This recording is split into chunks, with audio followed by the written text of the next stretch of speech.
ഇയ്യോബ് അദ്ധ്യായം 15. അതിന് തേമാന്യനായ എലീഫസ് ഉത്തരം പറഞ്ഞതെന്തെന്നാൽ, ജ്ഞാനിയായവൻ വ്യർത്ഥജ്ഞാനം പ്രസ്താവിക്കുമോ? അവൻ കിഴക്കൻ കാറ്റുകൊണ്ട് വയറു നിറയ്ക്കുമോ? അവൻ പ്രയോജനമില്ലാത്ത വാക്കുകളാലും ഉപകാരമില്ലാത്ത മൊഴികളാലും തർക്കിക്കുമോ? നീ ഭക്തി വെടിഞ്ഞ് ദൈവസന്നിധിയിലെ ധ്യാനം മുടക്കിക്കളയുന്നു. നിന്റെ അകൃത്യം നിന്റെ വായെ പഠിപ്പിക്കുന്നു. ഉപായികളുടെ നാവ് നീ തിരഞ്ഞെടുത്തിരിക്കുന്നു. ഞാനല്ല, നിന്റെ സ്വന്തമായി നിന്നെ കുറ്റം വിധിക്കുന്നു. നിന്റെ അധരങ്ങൾ തന്നെ നിന്റെ നേരെ സാക്ഷീകരിക്കുന്നു. നീയോ ആദ്യം ജനിച്ച മനുഷ്യൻ, ഗിരികൾക്കും മുമ്പേ നീ പിറന്നുവോ?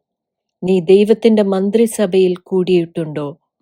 ജ്ഞാനത്തെ നീ കുത്തക പിടിച്ചിരിക്കുന്നുവോ? ഞങ്ങൾ അറിയാത്തതായി നീ എന്ത് അറിയുന്നു? ഞങ്ങൾക്ക് വശമില്ലാത്തതായി എന്തൊന്ന് നീ ഗ്രഹിച്ചിരിക്കുന്നു? ഞങ്ങളുടെ ഇടയിൽ നരച്ചവരും വൃദ്ധന്മാരുമുണ്ട്, നിന്റെ അപ്പനേക്കാൾ പ്രായം ചെന്നവർ തന്നെ. ദൈവത്തിന്റെ ആശ്വാസങ്ങളും സ്വന്തമായി പറഞ്ഞു തരുന്ന വാക്കും നിനക്ക് പോരെയോ? നിന്റെ ഹൃദയം നിന്നെ പതറിക്കുന്നതെന്ത്? നീ കണ്ണ് ഉരുട്ടുന്നതെന്ത്? നീ ദൈവത്തിന്റെ നേരെ ചീറുകയും നിന്റെ വായിൽ നിന്ന് മൊഴികളെ പുറപ്പെടുവിക്കുകയും ചെയ്യുന്നു. മർത്യൻ ശുദ്ധിമാനായിരിക്കുന്നതെങ്ങനെ? സ്ത്രീ പ്രസവിച്ചവൻ നീതിമാനായിരിക്കുന്നതെങ്ങനെ? തന്റെ വിശുദ്ധന്മാരിലും അവന് വിശ്വാസമില്ലല്ലോ.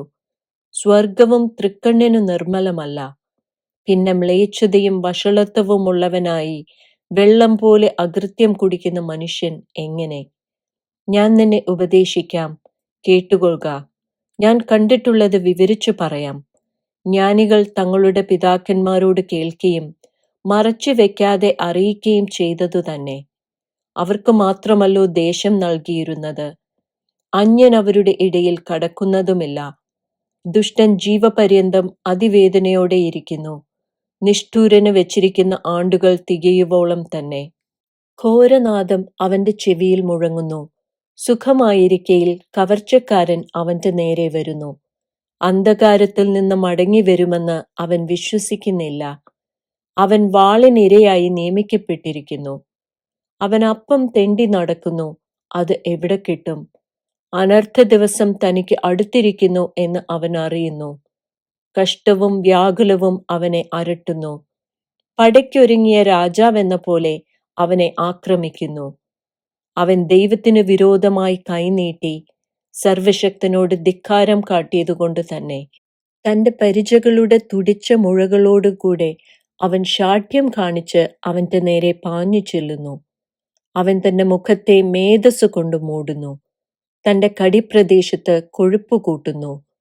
അവൻ ശൂന്യ നഗരങ്ങളിലും ആരും പാർക്കാതെ കൽക്കൂമ്പാരങ്ങളായി തീരുവാനുള്ള വീടുകളിലും പാർക്കുന്നു.